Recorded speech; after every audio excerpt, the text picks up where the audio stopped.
अच्छा जी, आप सब लोगों को अपने चैनल पर खुशामदीद। मेरा नाम सुहेल अब्दाली है। बड़ी ही काम की बातें हो रही हैं मेरे ख्याल में, और उम्मीद है कि लोग इससे कुछ सीख रहे होंगे, समझ रहे होंगे, और कुछ नहीं तो अपने दिमाग की सोच को वसअत दे रहे होंगे और ख़ुद रिसर्च करने की भी कोशिश कर रहे होंगे। क्योंकि मैं जो बातें बता रहा हूँ वो हैं डिफरेंट, लेकिन मेरी कोशिश सारी बातों के पीछे ये है कि आपको थिंकर बनाऊँ, कि आप ख़ुद भी सोचना शुरू करें, ख़ुद भी मालूमात जमा करना शुरू करें, ख़ुद भी अपनी रिसर्च करें।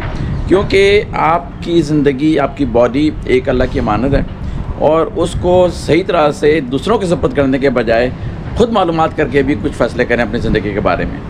वजह मैं ये करने जा रहा हूँ, आज की ये आखिरी वीडियो मैं बनाऊँगा ये कोलेस्ट्रॉल के ऊपर। इसके बाद उम्मीद है कि मैं कोई और वीडियो बनाऊँगा कोलेस्ट्रॉल के ऊपर। बात एक वाक़या बताता हूँ कि अमेरिका में, मुझे नहीं पता पाकिस्तान में ऐसा होता नहीं होता, लेकिन अमेरिका में ज्यूरी बेस्ड ट्रायल होते हैं। कोर्ट के अंदर जब कोई कोर्ट केस जाता है तो जो इस पर इल्ज़ाम लगाता है उसके बाद ऑप्शन होती है कि सिलेक्ट करे वो कि वो ज्यूरी को के बेस पे आपका रिज़ल्ट चाहता है, मतलब केस लड़ाना चाहता है, या एक जज की बेस पे। तो वहाँ पे ये मतलब इसका ये हुआ कि आम पब्लिक में से जो लोग हैं उनमें से कुछ लोगों को सिलेक्ट करके ज्यूरर बनाया जाता है कि वो केस सुनेंगे, दोनों लॉयर्स की बैक एंड फोर्थ कि क्या वो दलाइल दे रहे हैं। उसके बाद ज्यूरर बंद कमरे में जाते हैं, आपस में डिस्कस करते हैं उन्होंने क्या सुना क्या नहीं सुना। जितने दिन का भी केस हो, उसके बाद कितने भी दिन लगे उनको आपस में डिस्कस करने में, जब तक सारे लोग तैयार ना हो जाएं एक ही फैसले के ऊपर, जब तक ज्यूरर आपस में अंदर कमरे में बैठ के फैसला करते रहते हैं और मज़ीद मालूमात मंगवाते रहते हैं। लेकिन वो ज्यूरी का केस कहलाता है। दूसरा केस वो होता है जो कि जज से सुनता है दोनों लॉयर्स की जो भी बैक एंड फोर्थ आर्गूमेंट्स, उसके बाद जज फैसला कर देता है। ज़्यादातर केसेस अमेरिका में ज्यूरी बेस होते हैं, बहुत कम होते हैं जो जज बेस हैं, क्योंकि जज एक आदमी होता है और लोग ज़्यादा ट्रस्ट करते हैं कि ज़्यादा लोग मिल के फैसला करेंगे तो ज़्यादा अच्छा फैसला होगा। लेकिन ज्यूरी का सिलेक्शन का प्रोसेस, मैं एक बहुत काम की बात करने जा रहा हूँ, कोलेस्ट्रॉल और ज्यूरी। बताता है वजह यह है कि ज्यूरी का सिलेक्शन का प्रोसेस बहुत ही गंदा प्रोसेस है। मैं ख़ुद इस प्रोसेस से गुजर चुका हूँ सिलेक्ट होने के लिए। तो उसमें ये होता है कि फॉर एग्ज़ाम्पल 400-500 लोग हर रोज़ाना जमा होते हैं कोर्ट के बाहर, जिनको समन किया जाता है, जो नॉर्मल सिटीज़न होते हैं लेकिन वो वोटर्स होते हैं, तो रजिस्टर होते हैं कहीं ना कहीं, तो उनके पास आते हैं समन कि इस दिन आपको कॉल किया जा रहा है कि आप हो सकता है कि ज्यूरी में सेलेक्ट हो जाएँ। तो मैं भी गया हूँ 2-3 दफ़ा, सेलेक्ट नहीं हुआ कभी भी। शायद मेरी सोच जो है वो क्वेश्चन करते हैं। असल में इस ज्यूरी के प्रोसेस में 15-15 ज्यूरर्स को लेके आते हैं कोर्ट के अंदर, जहाँ पे जज बैठे हो, मतलब जज भी बैठा होता है लेकिन उसके साथ लॉयर्स भी बैठे होते हैं, और मुलजिम जिस पर इल्ज़ाम लगाया गया वो भी बैठा होता है। अब वो जो वकील हैं वो सिर्फ ये जज करने की कोशिश करते हैं, सवाल कर के डिफरेंट किस्म के बारी बारी हर ज्यूरर से, कि उसकी थिंकिंग क्या है, किस तरह वो उसकी इंक्लिनेशन है, किस किस्म का आदमी है, क्या पॉसिबिलिटी है। जो मुलजिम को बचाना चाह रहा है वो सोच रहा है कि क्या पॉसिबिलिटी है कि ये लोग मेरे हक़ में फ़ैसला देंगे, और जो उसको कन्विक्ट करना चाह रहा है दूसरी तरफ का लॉयर, वो ये सोच रहा है कि क्या पॉसिबिलिटी है कि ये इसको कन्विक्ट करेंगे। तो बैक एंड फोर्थ बारी दोनों लॉयर सवाल करते हैं, और उसमें से वो सारे लोगों को निकालते चले जाते हैं जो उनके ख्याल में उनके लिए मुसीबत बन सकते हैं बाद में, जो उनके ख़िलाफ़ का फ़ैसला कर सकते हैं। तो इतनी बड़ी तादाद में से कोई 10-11 ज्यूरर सेलेक्ट होते हैं जो कि बैठ के सुनते हैं सारी बातें। बकिया को डिस्कार्ड मैं डिस्कार्ड हो चुका कई दफ़ा, क्योंकि मेरी सोच शायद उन लोगों को नहीं मिलती कि ये कोई आदमी सही मेरे लिए फ़ैसला करेगा। तो एनीवे, ये है ज्यूरी सिलेक्शन का प्रोसेस। तो आप समझ सकते हैं कि दोनों लॉयर्स की सारी कोशिश ये है कि उन ज्यूरर्स को सिलेक्ट करें जो कि हमारे हक़ वाला फ़ैसला दें, गलत या सही दे डोंट केयर, हमारे हक़ में फ़ैसला दें। ये सारी मेडिकल रिसर्च जो हो रही है, और उसमें जितने भी केसेस, फॉर एग्जांपल कोलेस्ट्रॉल को टेस्ट किया जाता है लोगों के ऊपर। अब वो टेस्ट किन लोगों पे किया जा रहा है, एक तरह से समझ लें ज्यूरर्स हैं, वो ज्यूरी वाले हैं, कि उसमें उन लोगों की सिलेक्शन प्रोसेस के जो मेडिकल एडवाइज़र्स हैं जो कि इसमें मालूमात रखते हैं, वो उनकी हिस्ट्री देख रहे हैं, मेडिकल हिस्ट्री, उनकी बैकग्राउंड देख रहे हैं, उनकी एथनिक बैकग्राउंड देख रहे हैं, वो देख रहे हैं एथलीट्स हैं, नए एथलीट्स हैं, कितनी सेहत वाले हैं, कितनी उम्र वाले हैं। ये सारी बातें देख के वो उन लोगों को पिक करना चाहते हैं और उस ट्रायल के लिए दवा की, जहाँ पर कि उनको अपनी वाली आउटकम उनसे आसानी से मिल सके। बड़ा माफिया है अनफॉर्चुनेटली। मैं इतना बुरा क्या कहूँ, क्योंकि अच्छी दवाई भी हैं फार्मास्यूटिकल कंपनी की तरफ से, लेकिन ये कि अक्सर चीज़ों में ऐसी चीज़ें होती हैं जो कि छिपा दी जाती हैं, दूसरे लोग जो क्रिएट करते हैं, या उनकी रिसर्च अगर ख़राब हो गई उन्हें छिपा दी कि वो नहीं हम उसको सरफेस पे लेके आ रहे हैं। ऐसे सिर्फ लोगों को सिलेक्ट करके उनके ऊपर ट्रायल करके वो वाले रिजल्ट निकलवाते हैं जो कि उनके बेनिफिट के हैं, ताकि वो उसको पब्लिश करें कि देखो जी इसको फ़ायदा हो गया। तो ये वाली बात है सारी की ज्यूरी सिलेक्शन। लॉयर वो सिर्फ उन ज्यूरी को सिलेक्ट कर रहे हैं जहाँ से उनको फ़ायदे की उम्मीद है। और मेडिकल फार्मास्यूटिकल जो पूरे जॉइंट कंपनीज़ हैं वो उन लोगों पे ट्रायल करते हैं जहाँ पर के उनके फेवरेबल रिज़ल्ट दवाओं के नतीजे के दाखिल हो जाएं।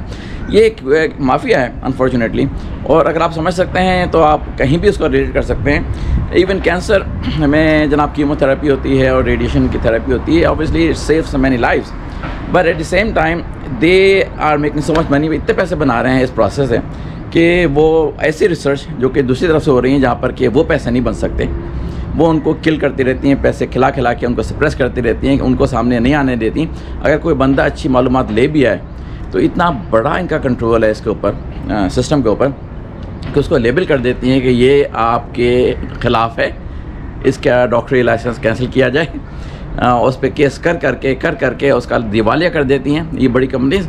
वो बेचारा घबरा के मैदान छोड़ के भाग जाता है कि क्या मुसीबत है, इनसे कैसे मुकाबला करूं, तो वो भाग जाता है, यही उनका मकसद भी है भगाने का।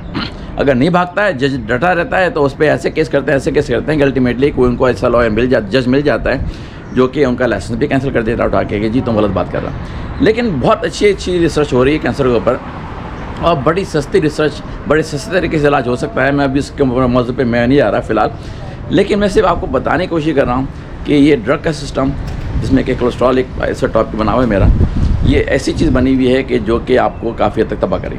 अच्छा, मैं कुछ एग्जांपल दे देता हूँ, दो छोटी कि जब भी आपको कोलेस्ट्रॉल की मेडिकेशन दी जाती है तो ज़्यादातर अगर डॉक्टर मालूमात रखते हैं, उम्मीद है इतनी तो मालूमात रखते होंगे कि वो CoQ10 भी देते हैं। CoQ10 कहलाती है, लेकिन अगर आप कहें पूरी तरह से तो CoQ10, क्योंकि ये आपके अंदर एंजाइम है जो कि आपके मसल्स को स्ट्रॉन्ग रखता है। और मसल्स आपके जिस्म में वैसे आपको नज़र आ रहे हैं, लेकिन एक बहुत बड़ा मसल जो कि बहुत काम का मसल है वो आपका हार्ट है। आप सोचें कि स्टैटिन उस एंजाइम को ख़त्म कर रहा है जो कि आपके हार्ट को स्ट्रॉन्ग रखने के लिए बहुत ज़रूरी है, CoQ10, और वो उसको डिप्लीट कर रहा है, उसको बनने नहीं दे रहा। तो ये सिचुएशन आ जाती है, इसलिए जो डॉक्टर को जानते भी हैं वो सिर्फ ये जानते हैं कि जब ये स्टैटिन की दवा दी जाए तो CoQ10 दी जाए, लेकिन इसके पीछे पूरी बैकग्राउंड नहीं जानते कि CoQ10 क्यों दी जा रही है। और जो डॉक्टर सिर्फ स्टैटिन दे रहे हैं, CoQ10 नहीं दे रहे, वो तो बहुत ही बड़ा महाजुल्म कर रहे हैं। लेकिन ये आर्टिफिशियली क्रिएट CoQ10 जो दे रहे हैं वो नेचुरली प्रोड्यूस जो बॉडी कर रही है, किसके ज़रिए? कोलेस्ट्रॉल के ज़रिए। बड़ी हैरत की बात लगेगी आपको, कोलेस्ट्रॉल के ज़रिए प्रोड्यूस हो रही है CoQ10 जो कि मसल को स्ट्रॉन्ग कर रही है, इंक्लूडिंग हार्ट, वो उसको किल कर रही है, स्टैटिन से रिलेटेड दवाएं, और उसको इतना डिप्लीट कर देती है कि आपको फिर आर्टिफिशियली देनी पड़ती है जो कि लैब प्रोड्यूस्ड है। ज़ाहिर है आपको समझ में आ जानी चाहिए कि जो नेचर प्रोड्यूस कर रही है बॉडी के अंदर, इसमें लाखों साल लगे हैं इस बॉडी को रिफ़ाइन करने में, परफेक्ट करने में, समझने में, और आप यहाँ तक पहुँचें। ये मेडिकल की जो लैब्स हैं वो क्या बनाएंगी आपके लिए? ज़्यादातर विटामिन्स की जो गोलियाँ आ रही हैं मार्केट में, वो सारी वो गोलियाँ आ रही हैं जो कि फ़ेक हैं, इस वजह से कि उन्होंने एक बेसिक चेन, पूरी चेन नहीं बना रहा है क्योंकि पैसा लगता है, बेसिक चेन जो कि उनको क्वालिफाई कर दे कि हाँ जी विटामिन सी है, अप्रूव हो गई, बेच दी विटामिन सी के नाम पे। वो विटामिन सी कहीं की भी नहीं है, स्कॉर्बिक एसिड होता है इसमें, कोई विटामिन सी ऐसी मामूली सा 5% आपको मिलेगा, लेकिन वो बेच रहे हैं। इस तरह से बहुत सारे विटामिन ऐसे बेच रहे हैं जो कि कंप्लीट नहीं है, लेकिन उनको अप्रूवल मिल गई है एक छोटी सी चेन पकड़ के, हाँ जी ये नाम हो गया इसका। लेकिन इसमें सबसे बड़ा मसला भी मैं इस पर कोलेस्ट्रॉल पे चल रहा है, तो CoQ10 जो कि बहुत ज़रूरी है मसल को स्ट्रॉन्ग रखने के लिए, वो इससे डिप्लीट होती है। दूसरा बड़ा मसला जो आ रहा है आपकी आर्टरीज़ में, जो क्या लोग कहते हैं जी हार्ट अटैक हो जाएगा और बड़ा मसला हो जाएगा और स्ट्रोक हो जाएगा। कैल्सिफिकेशन होती है आर्टरीज़ के अंदर, मतलब कैल्शियम जाके डिपॉजिट होता है, तो कैल्शिफिकेशन, कैल्शियम का काम क्या है? हड्डियों का सिस्टम बनाना। जब कैल्शियम आपके आर्टरीज़ में डिपॉजिट होगी, ज़ाहिर है वो उसको ऐसा थिक कर देगी कि हाई ब्लड प्रेशर के मसाइल हो जाएंगे, फिर उसको नैरो भी कर देगी कैल्शियम डिपॉजिट की वजह से। उसकी क्योर क्या है? K2 विटामिन है, लेकिन K2 जो है वो भी कोलेस्ट्रॉल की मेडिकेशन स्टैटिन जो है उसको भी किल कर रही है, उसको भी डिप्लीट कर रही है, K1 और K2 दोनों। और जो डॉक्टर थोड़ी सी मालूमात रखते हैं वो उसके साथ K2 भी दे रहे हैं, फिर D2 D3 भी दे रहे हैं। ये सारी चीज़ें जो कि कोलेस्ट्रॉल की दवा से, जो स्टैटिन के वेरिएशन की दवा से जो कि ख़त्म कर रही है आपकी सेहत के लिए, वो आपकी सेहत के लिए कितनी इंपॉर्टेंट है, क्योंकि नेचर समझती है कि आपकी बॉडी किस तरह से डिज़ाइन हुई है, नेचर जानती है कि आपको क्या क्या चीज़ें चाहिए हैं, किस तरह से। कोलेस्ट्रॉल ही आपको प्रोवाइड कर रहा है, K2 भी, लेकिन आपको वो डॉक्टर जो है वो आपकी जो स्टैटिन की दवा आपको जो भरनी शुरू कर दी आपको जिसमें, वो उसको K2 को भी डिप्लीट कर रहा है। और K2 जो है वो MK4 की सोर्स है, MK7 की सोर्स से आता है। मैं ज़्यादा डिटेल में क्या जाऊँ कि MK7 ज़्यादा बेहतर है K2 के लिए। MK4 मैं बता देता हूँ कि MK7 की अगर आपको ब्रांड मिल रही है K2, विटामिन K2 के लिए K जो होता है और 2, तो अगर वो मिल रही है तो वो ज़्यादा अच्छी है। लेकिन अगर कुछ नहीं तो MK4 की क्रिएट करदा K2 जो है वो भी सही है। K की पूरी वो है वेरिएशन है K1 से लेके जनाब K12 तक, लेकिन अभी लोग समझ नहीं पाए बहुत सारी चीज़ों को। अभी यहाँ तक रिसर्च पहुँची है अच्छी, K1 से K2 तक, बाकी आगे चीज़ें रिसर्च हो रही हैं, लेकिन सब चीज़ें नई नई डिस्कवर हो रही हैं। लेकिन पता चल रहा है कि स्टैटिन K2 को भी तबाह कर रहा है। तो भाई सोचिए तो आप ज़रा, आप ऐसी दवा खा रहे हैं जिसका कि बेनिफिट कोई नज़र नहीं आता।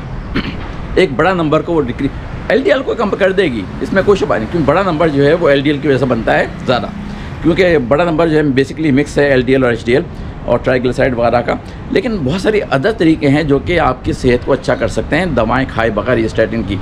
ये मेरी आपको बस एक इन्फॉर्मेशन है, मैं डॉक्टर नहीं हूँ इसलिए मैं आपको ये नहीं कह सकता आप कल से बंद कर दें, लेकिन अपना जजमेंट खुद क्रिएट करें, अपनी मालूमात खुद जमा करें, दिमाग खोलें, अपनी सेहत को का कंट्रोल अपने पास लें।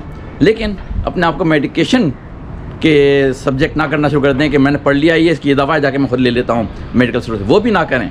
लेकिन मालूमात करें कि नेचर ने आपके लिए क्या इन्वायरमेंट क्रिएट की है, क्या चीज़ें क्रिएट की हैं जो कि आपको वो सारी बेनिफिट्स दे सकती हैं जो कि इन दवाओं ने दे के आपको सत्यानाश कर दिया है मुख्तलिफ तरीक़ों से।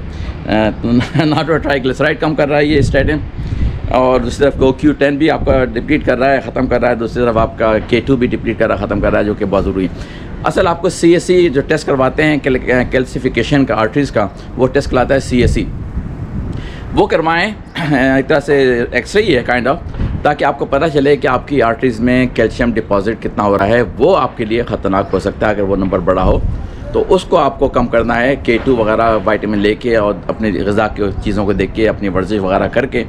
लेकिन लोग उसके ऊपर बात नहीं करते कि कैल्सिफिकेशन जो आपके आर्टरीज़ में हो रही है, शायद कोई सुना भी नहीं होगा किसी ने कि उसका भी हार्ट से कोई ताल्लुक़ है।